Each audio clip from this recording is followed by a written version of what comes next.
Hey, welcome back to another video.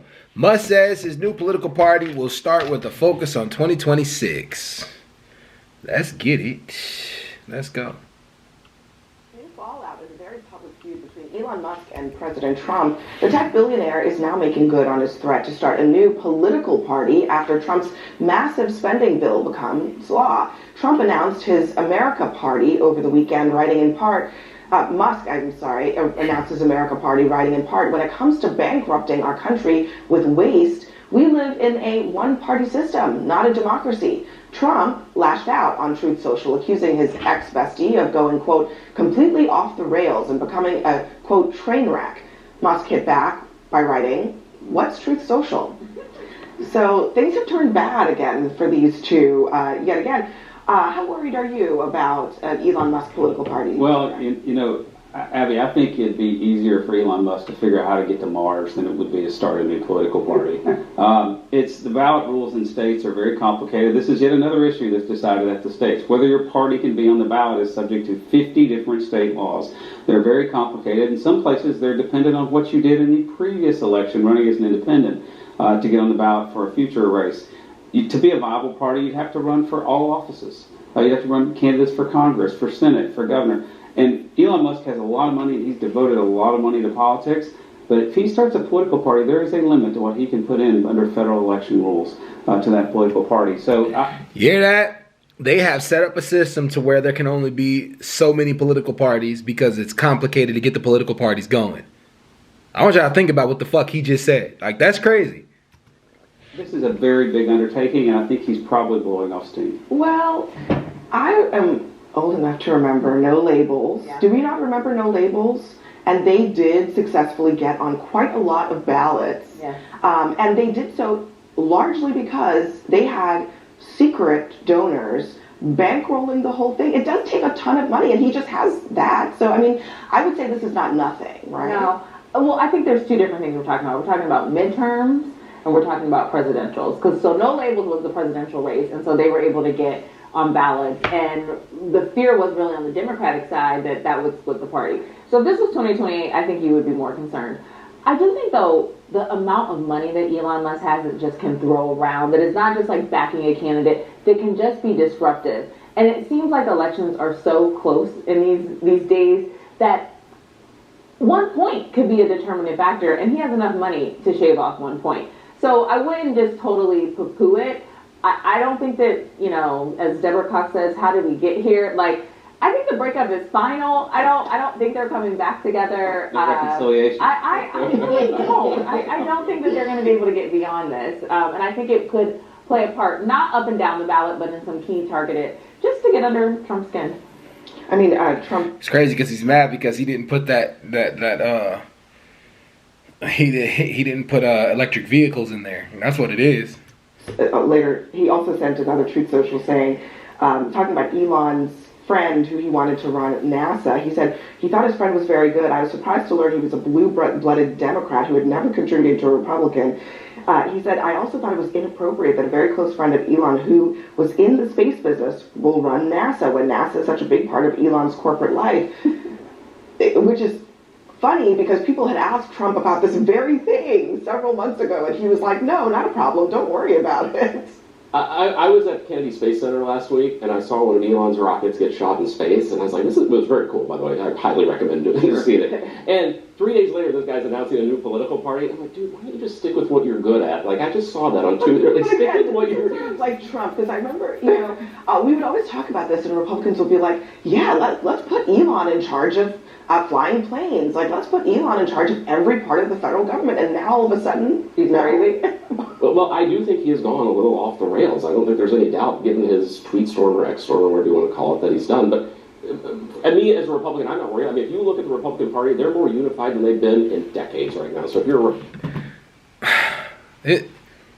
That's a good question she just asked. Nigga, y'all go 1 minute from this to that. It's like, what is it? What is it? It's not something I'm overly concerned about. If he wants to go... And now all of a sudden Trump is turning on Elon. Now y'all turning on Elon. Like, ugh. I'm sure there are plenty of political grifters that will love to sign on and make a ton of money off of that. They're telling him he's a genius right now for doing it, so they can make a ton of money. If he wants to go do it, As a therapist myself, I know how important it is to be able to have someone that you can talk to about your problems, to bounce ideas off of. I mean, you're not wrong. Our friend Harry Enton pulled this number for us. 4% of all voters, this is Elon's potential base, they like Elon, but they don't like the Republican Party. That's, just for the record, that's a very small number. Look at the fight he had with the president. We know who won that fight. It was very clear. The president came out on top. Some years ago, a Texan named Ross Perot decided to start his own party. Third did parties, very well. Yeah, it did well. 18%. 18%. So, look, third parties, the history of third parties on the modern politics, it's difficult to go in. Either you're a Democrat or Republican. He does have a lot of money. Question is, where will those voters that go with that party go? When races are tight, 1 or 2% can make a big difference. And the question is this more directed at midterms for members of Congress or senators, or more directed at presidential race? But I was a Secretary of State, so I know exactly what He should go for all of it because he could shake up the whole thing if he does all of it. you're talking about. Every state has some very particular type of rules to get on. So with a lot of money, you can overcome that. To do this in a midterm might be a little difficult. The next presidential, it might be. Don't you think the Democratic Party, I mean, this is not just, frankly, about Republicans. I think what Elon is trying to say is that both political parties have disaffected voters who really don't like what their party is doing. So, I mean, even for Democrats, they're in the doghouse right now with their voters, frankly. I mean, is there a risk that you could siphon off some of those people? Yeah, I mean, you just never know where those voters might come from. Yeah, because, there are people on the Democrats that, hey, Democrats, you need to fight harder than what you're doing right now. Republicans, probably some of the Republican voters might think they maybe went over on some things because, look, both parties overreach. It happens. It overreaches. And the American public has a way of bringing back people to somewhere around the center. I've been saying this, Abby, since before the election. Yes, you have. This is, I think we're approaching the end of the two-party system in America if parties don't self-correct. Yes. Voters are frustrated and their loyalty is no longer reliable. Am I thinking it's Elon Musk? I'm not sure. I mean, it's why we spent a week talking about who won the Democratic primary in New York, because you have parties like the Working Families Party that are starting to do recruitment and been in formation for 20 years. I'll just say, though, to close on this man had the keys to the kingdom. He had our data. He had everything we could imagine for over 100 days. And now we're saying he's a little unhinged. That is a very important question. Let me play what Steve Bannon, who's no fan of Elon Musk, what he had to say about the whole situation. The buffoon, Elmo the Mook, formerly known as Elon Musk, Elmo the Mook, a non-American starting an America party. No, brother, you're not an American. You're a South African. And if we take enough time and prove the facts of that, you should be deported.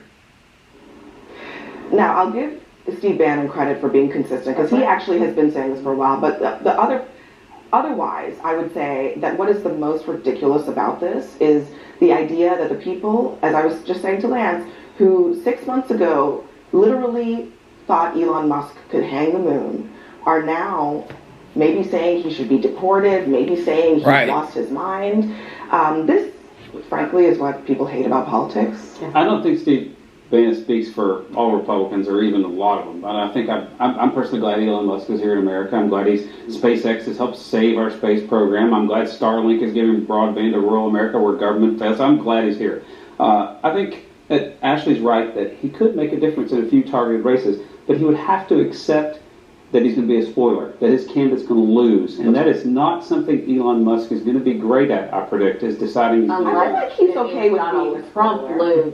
Well, yeah, I mean, maybe he's okay with being a spoiler, because he's kind of like a little bit of a burn it down kind of person. Yeah. You know what I mean? That's at least that's don't you guys all agree that Elon Musk played a significant role in 2024? So to think he wouldn't play a significant role regardless of don't count him out of what anything Trump might try to do, but politics is a very new thing for him. As Lance says, he's good at rockets, he's brand new at politics. Fair enough. All right, guys. Penn Station reward. They're counting a man out that literally fired off over 100 rockets in order to get it to work.